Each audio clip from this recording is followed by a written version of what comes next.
October 24th, 1929. A clerk on the floor of the New York Stock Exchange looks up at the ticker board and freezes. The numbers are falling, and they won't stop. In the next 6 hours, Americans lose $14 billion, more than the entire Canadian economy is worth. Phone lines collapse. Brokers scream orders that no one can hear. Outside, a crowd gathers on Wall Street, silent, staring at a building where their futures are disappearing in real time. But this isn't a natural disaster. 7 months earlier, one man, a banker the newspapers call Sunshine Charlie, made a single decision that lit this fuse. His name is Charles Mitchell, and when you understand what he built, you'll understand why the explosion was inevitable. Picture a bank in 1919. Marble floors, brass fixtures, a doorman who looks at your shoes before he looks at your face. This is where money lives, behind glass, guarded by men in suits who speak in whispers. The stock market isn't for you. It never was. 500,000 Americans own stocks. That's less than 1% of the population. Everyone else keeps their savings in a jar, under a mattress, maybe in a bank account that pays almost nothing. And then Charles Edwin Mitchell walks through the door. He's 42 years old, born to a farming family in Massachusetts. No Ivy League pedigree, no old money, no family connections on Wall Street. What he has is something more dangerous. He has an idea. Mitchell takes over National City Bank, the largest bank in the country, sitting on $2.7 billion in assets, more than the budget of most nations on Earth. But he doesn't want to run a bank. He wants to run a revolution. His pitch is simple. It sounds almost noble. Every American should be a capitalist. Why should the stock market belong to the rich? Why should a teacher in Ohio or a mechanic in Detroit be locked out of the greatest wealth-building machine ever created? Mitchell is going to open the door. In 1920, he launches National City Company, a subsidiary with one job: sell stocks to ordinary people. Not in some Wall Street office they'll never visit. Right there, in the bank branch where they come to deposit their paychecks. This is the moment everything changes. Mitchell doesn't hire bankers to sell stocks. He hires salesmen. 69 branches across the country, staffed with men trained in one thing: making you feel like a fool for keeping your money in a savings account. They don't talk about risk, they talk about dreams. Mr. Johnson, you don't want to work for someone else your whole life, do you? General Electric stock, that's your ticket out. Mrs. Smith, your husband works at Ford. Why not become a co-owner of the company? The advertising is everywhere. Newspapers, magazines, posters in bank lobbies. Happy families standing in front of big houses. Smiling children. A tagline that reads, "Thanks to stocks, we bought our dream home." And then the success stories start circulating. A secretary from Ohio, rich in 2 years. A streetcar driver, bought his own house with dividends. Every story says the same thing: this could be you. It works. God, does it work. By 1929, the number of Americans owning stocks explodes from 500,000 to 10 million. Mitchell doesn't just open the door to Wall Street, he blows the walls down. Magazines call him a financial genius. Newspapers call him the democratizer of Wall Street. In 1928, he earns $1.2 million, 20 million in today's money. Sunshine Charlie, the man who made every American a potential millionaire. But there's something Mitchell's salesmen never mention, something buried in the fine print of every transaction. A mechanism so simple, it looks like magic, until it detonates. Here's how it works. You walk into a National City branch. You have $100. The salesman smiles and says, "Why buy $100 in stock when you can buy 1,000? It's called margin trading. You put down 10%, your $100. The bank lends you the other 900. If the stock goes up 20%, your 1,000 is now worth 1,200. You pay back the 900 loan and walk out with 300. You just tripled your money." The salesman shows you the math on a napkin. He makes it look inevitable. What he doesn't show you is the other side of that napkin. The side where the stock drops 10%, where your 1,000 becomes 900, which is exactly what you owe the bank. Your $100? Gone. Every penny. Wiped out by a dip so small you wouldn't even notice on a chart. And if it drops further, you don't just lose your money, you owe the bank more than you started with. But nobody's thinking about drops. Not in 1927. Not in 1928. Not in the roaring, reckless summer of 1929. The numbers tell the story of a country losing its mind. Margin loans, money borrowed to buy stocks, surged from $2 billion to $8.5 billion in 4 years, a 425% increase. A teacher from Ohio mortgages her house for Radio Corporation stock. A farmer in Kansas sells his cattle to buy General Motors. A mechanic in Detroit puts 6 months' salary into Ford. Wives pawn jewelry without telling their husbands. Children spend allowance money on shares. And Mitchell pushes further. He creates investment trusts, funds that buy stocks with borrowed money. Then those trusts become companies, and people buy stock in the trusts, on margin, with borrowed money. It's debt on top of debt on top of debt. A tower built on the assumption that gravity doesn't apply, that prices only go up, that this time, somehow, forever means forever. By early 1929, the average stock trades at 15 times its annual profit. For comparison, today, that ratio is considered a screaming warning sign of a speculative bubble. But there are no warnings in the bank lobbies, only posters of happy families, and salesmen with clean smiles. And behind it all, Charles Mitchell, basking in the glow of what he's built, a machine that turns hope into commission checks, fear of missing out into loan agreements, and ordinary Americans into the most leveraged investors in history. They feel like millionaires. On paper, many of them are. Paper burns fast. What Mitchell does next will override a direct warning from the Federal Reserve and set the final countdown in motion. If you're watching this and you see any parallel to what's happening in today's markets, subscribe, because this story isn't over, not by a century. February 1929. Behind closed doors in Washington, the men who run the Federal Reserve are staring at numbers that terrify them. The stock market has detached from reality. Prices are climbing while the actual economy is slowing down. Industrial production is softening. Car sales are dropping. Housing construction is shrinking. But the ticker keeps climbing, fed by an endless river of borrowed money. On February 6th, the Fed issues a formal warning to every bank in America. Stop lending money for stock speculation. Pull back. Cool the market. Now. The reaction is instant. In March, stocks begin to slide. Billions evaporate in days. Panic whispers start circulating on trading floors. It feels like the bubble is finally bursting. And then, on March 12, 1929, Charles Mitchell picks up a telephone and calls a press conference. What he says next will be remembered long after his name is forgotten. National City Bank will provide the market with all the liquidity it needs. We will not allow an unnecessary crisis to occur. One banker, overriding the Central Bank of the United States, in public, on the record. The effect is electric. Newspapers print the headline overnight. Sunshine Charlie saves the market. Stocks don't just recover, they rocket past their previous highs. In 1 week, every dollar lost in the March sell-off comes roaring back, and then some. Mitchell has just done something extraordinary. He's told 10 million Americans that the party isn't over, that the Federal Reserve is wrong, that the man who gave them the American dream is still in charge. And they believe him. What follows is the final act of collective madness. Between March and September 1929, 3 million more Americans pour into the stock market. The Dow Jones Index climbs to 381 points, a record that will not be broken for 25 years. Shoe shiners give stock tips. Taxi drivers debate which railroad company will double next. A housewife in Chicago runs a stock pool from her kitchen table. The entire country has become a casino, and everyone thinks they're counting cards. But behind the noise, something quiet is happening. The smart money is leaving.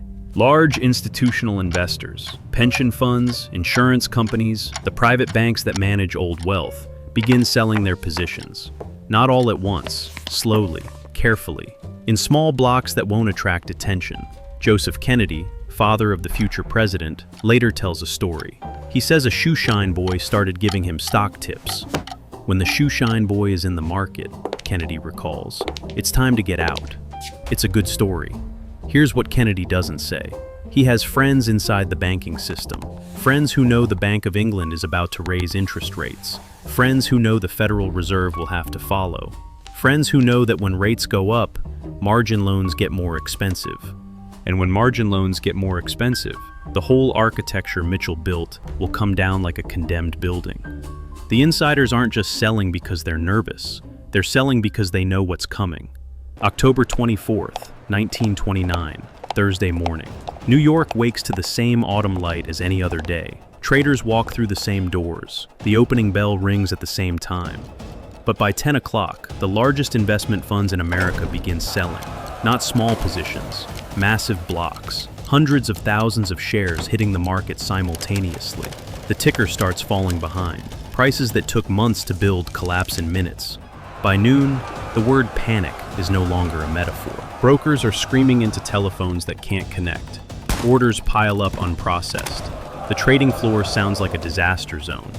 13 million shares change hands, 5 times the normal volume. It's the heaviest trading day in the history of the New York Stock Exchange, and the system physically cannot keep up. Outside, on Wall Street, a crowd gathers. Thousands of people standing in the street, staring at the stock exchange building, as if waiting for someone to come out and tell them it's going to be okay. Nobody comes out. And then the dominoes fall, in exactly the order the math always said they would. First, falling prices trigger margin calls. Banks demand that investors deposit more cash to cover their loans. The same loans Mitchell's salesman made sound like free money. Second, those investors don't have the cash. They were leveraged 10 to 1, so they're forced to sell stock to raise money, which pushes prices down further. Third, more selling means more margin calls. More margin calls mean more forced selling. The spiral feeds itself. Fourth, banks that issued millions in margin loans discover that the collateral, the stocks themselves, is now worth a fraction of the loan. Banks start failing. First the small ones, then the mid-sized ones, then the ones everyone thought were safe. October 29th, Black Tuesday. In a single day, Americans lose $14 billion, more than the United States spent on the entirety of World War I. Behind the numbers, there are human beings. Edward Hopkins is a mechanic in Detroit. He bought Ford stock for $5,000, every dollar he'd saved in his working life. By November, those shares are worth $200. The bank sends a letter demanding $3,000 more to cover his margin loan. Hopkins reads the letter alone in his kitchen. He never responds. Within days, his family learns they've lost him too. Not just their savings, but him. Mary Cafield is a school teacher in Ohio. She mortgaged her parents' house, the house they'd lived in for 40 years, to buy Radio Corporation stock. After the crash, the bank forecloses. 3 generations of one family on the street because a salesman in a bank branch said, "This is your chance." Across the country, despair takes hold in ways the statistics can only hint at. Deaths of despair climb by 30%. In the richest country in the world, men who were millionaires on paper find themselves with nothing. No savings, no home, no way forward. Many simply vanish from the records within weeks of the crash. The Great Depression lasts 10 years. 25 million Americans lose their jobs, 1 in 4. 5,000 banks close permanently. 2 million people become homeless. They build shanty towns out of scrap wood and cardboard and name them Hoovervilles, after the president who promised prosperity and delivered ruin. In the richest country in the world, families line up for free bread. And Charles Mitchell, Sunshine Charlie, the man who overrode the Federal Reserve and told America the party would never end? In 1933, he's dragged before Congress. Senator Carter Glass looks across the table and asks, "Do you consider yourself responsible for the ruin of millions of American families?" Mitchell's answer is perfect in its emptiness. "I wanted to give people the opportunity to get rich. No one forced them to buy stocks." He's charged with tax evasion. $850,000 he hid from the government. He resigns in disgrace. The man the newspapers called the savior of the market becomes the face of everything that went wrong. Here's the question almost nobody asks. $14 billion disappeared on Black Tuesday. 25 million jobs vanished. 5,000 banks collapsed. Entire towns went dark. Where did the money go? Money doesn't evaporate, it moves. When a margin investor is forced to sell at the bottom, someone is buying at the bottom. When a bank forecloses on a house, someone acquires that house for pennies. When 5,000 banks fail, their assets, The loans, the properties, the deposits don't vanish, they get absorbed. The buyers at the bottom are the same people who sold at the top. The institutional investors, the old money, the insiders who saw the signals and exited quietly, while shoeshine boys were still picking stocks. And here's the detail that should make your blood run cold.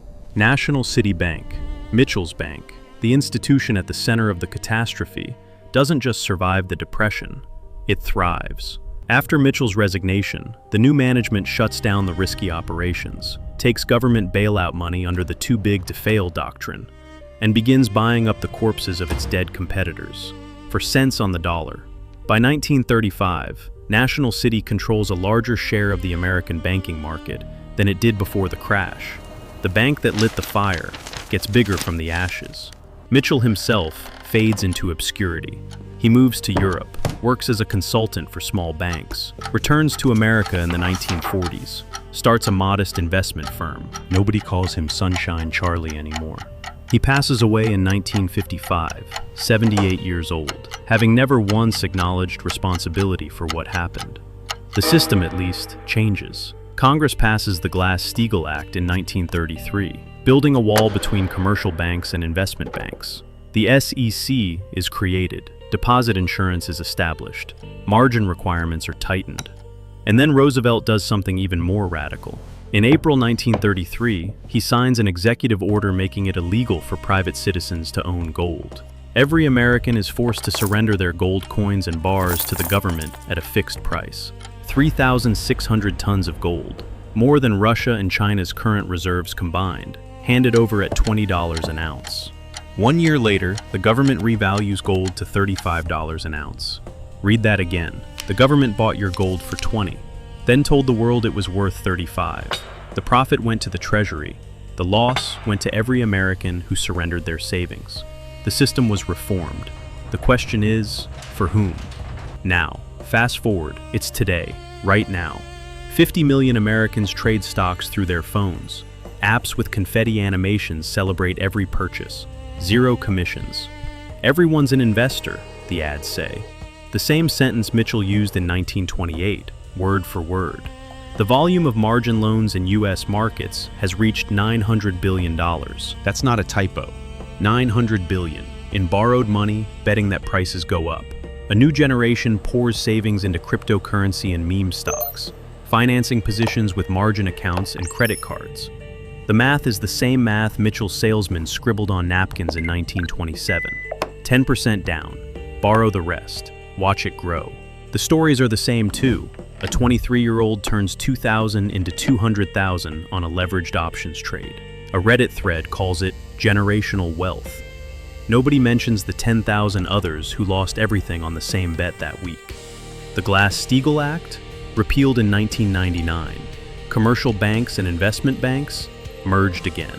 The wall Congress built to prevent another Mitchell, torn down. The Great Depression didn't end because America learned its lesson. It ended because a world war forced the economy into production. The scars lasted a generation. People who lived through it never trusted a bank again. They kept cash in coffee cans and told their grandchildren, never borrow money to buy something that can lose value overnight. Those grandchildren are on Robinhood now. Charles Mitchell wasn't evil. That's what makes his story so dangerous. He genuinely believed he was democratizing wealth. He believed the American dream should be accessible to everyone. He built a machine to deliver that dream, and the machine worked exactly as designed. It turned hope into leverage, optimism into debt, and 10 million Americans into dominoes standing in a row. All it took was a breeze. The next time someone promises you that everyone can get rich, that the old barriers are gone, that technology has changed the game, that this time is different, ask yourself one question, not whether they're lying. Ask who's already heading for the exit. That question isn't rhetorical.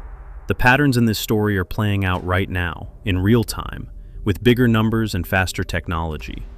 If you want to see where the dominoes are lining up next, subscribe. Drop a comment. Do you think we've learned anything since 1929? Or are we just running the same experiment, with better graphics?